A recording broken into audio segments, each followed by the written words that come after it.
congratulate Jeff because he was accepted into law school and he'll be starting, I think, next week. So give him a big congratulations.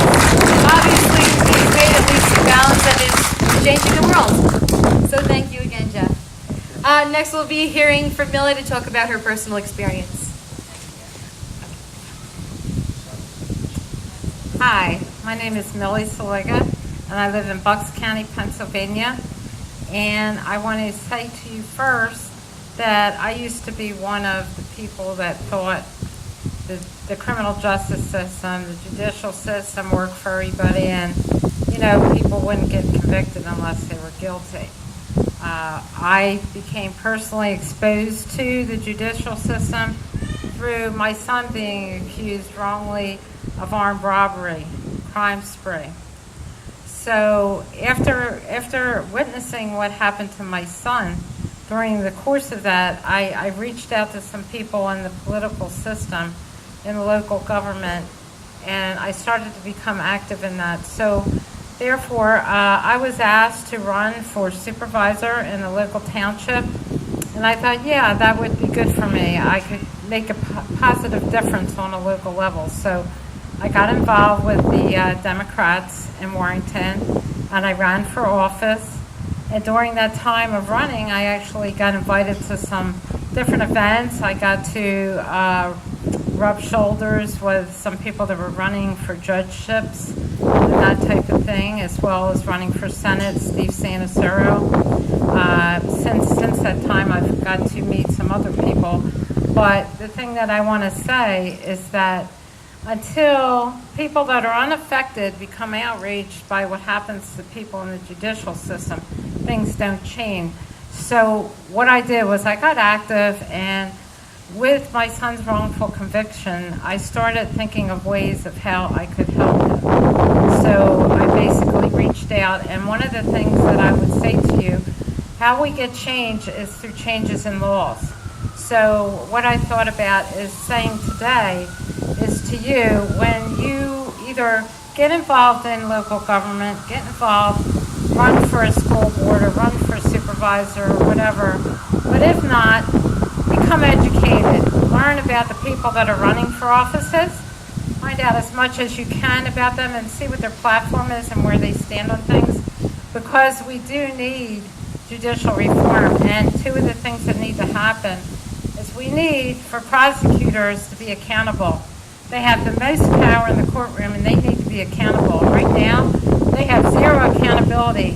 So what they do, they don't get punished for, but they personally affect lives of so many people. Not only the people that go into prison, but their families and the people that love them.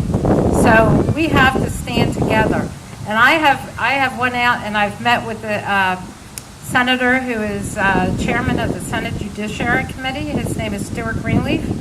He's been involved with the Senate for over 30 years. And I have to tell you, I was surprised how receptive he was to me. And he has invited me to come when the Senate comes into session in Harrisburg in late September or early October.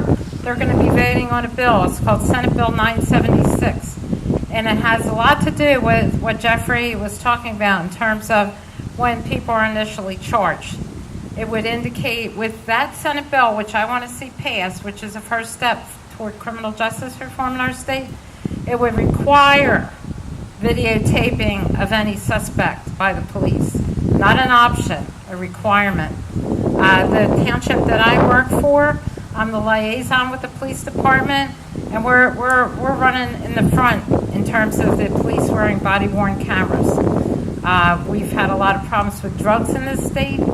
I got to meet someone who hopefully will replace the DA, who conveniently just retired like 16 months early. I said no health problems, and he loved his job, but for some reason he's retiring. I don't know if anything I did had anything to do with it, but I would like to take some credit for that. But besides that, I would love to have some people. I'm on Facebook. My name is Millie Seliga. And please feel free to send me friend requests if you're interested in being involved with criminal justice reform, as well as, getting together and working on a coalition in our state. I think that the more people that would show up to the Senate floor, I've been asked to speak about this and tell my personal story.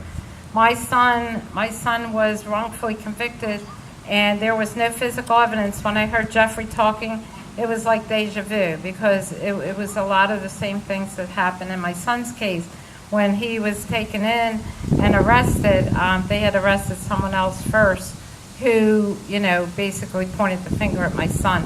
And not only did they take him in, but his girlfriend, who she was pregnant with what would have been my first grandchild, they made her come in without even giving her a time to get dressed, and she had no warrant for her or anything. So basically, they drilled him for a few hours, and I guess I'm not really sure what he said, but it was the same scenario: no videotaping, no tape recording, no written confession. He tried to say he took notes, but he ripped them up and threw them away. And my son said that he didn't even see him taking any notes.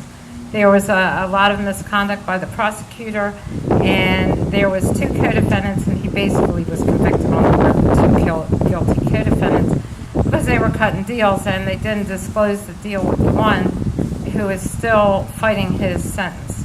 So the 2 co-defendants, the one got 2 years. He was out in less than 2 years without a parole hearing. The other one got 6 to 12. He's fighting his conviction. My son, with no physical evidence, no priors, nothing, armed robbery, no one hurt, no one shot at or anything. He got served up 28 to 70 years. Okay? So that is not justice. You should try to seek the truth. My feeling as a prosecutor should be primary role, minister of justice, not winning at all costs. There was things that weren't disclosed. There were things that were suppressed. They even intimidated his girlfriend at the time so that she didn't take the stand, and the prosecutor lied and said things, and there was false testimony by a detective about a botched up voice identification where we subpoenaed to have this information brought out in court, and the judge told my son's attorney, "I know where you're going with that, you better leave it alone." We knew factually he was lying, and it would have been shown by surveillance outside the courtroom. So these kind of tactics do go on, and we have to have checks and balances. So accountability is key, as well as transparency. And I know when David Weck ran for Supreme Court, I actually got to meet him and just say hello at one of the events. I was very impressed with what I read about that, and since he's been elected, I haven't heard anything further. I was on a radio show August 11th. It's called Justice Served, online with Andy Ostrowski. That's posted on my Facebook page. That was an hour long.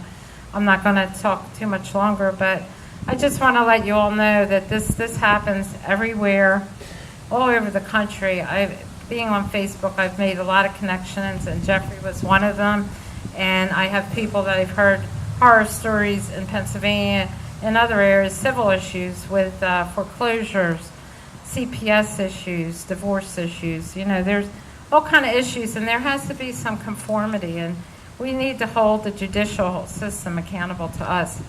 We, like myself, I'm elected by the people, for the people, and I'm there to represent you. And that's why it's important that we make sure that the people that we elect, particularly DAs are elected. We have election coming up in November. You want to see who's running for these jobs, and you want to make sure that, look at their background and see what they stand for. Because rather than being tough on crime, we need to be smart on crime. And we have a big war on drugs, and we basically, people with drug problems, I think that's more of a health issue than a criminal justice issue. And I think education and rehabilitation are more important than harsh punishments for people. Because we want, as taxpayers, we don't want to keep funding all these people to be in prison. Forget about the wrongful conviction. Let's talk about just the cost of incarceration of all these people. We have the highest incarceration of any country in the world. Why would that be in a country that's supposed to be justice and liberty for all, freedom, So all I say is that we need to make changes, and the sooner the better. I was at a PSATS conference because being a supervisor, I was out in Hershey in April, and there was Senator Corman. He doesn't represent my area, but another area of the state. And he said the two biggest problems with our budget in the state has to do with the cost of maintaining prisons and the cost of paying out pensions. So we got a significant problem. We need to work together, and I hope that I will see some of you guys come out with me to the Senate floor. I believe it'll probably be the end of September, so we can feel proud that we could make some positive influence on what happens in our state and hopefully beyond to set a trend that we make these things happen. That's the only way change is going to happen is when people stand together. When I talk to Senator Greenleaf, he says, I'm only one person. Yeah, I'm only one person too. And people say, well, I wish somebody would do something about that. Well, we are somebody. And I've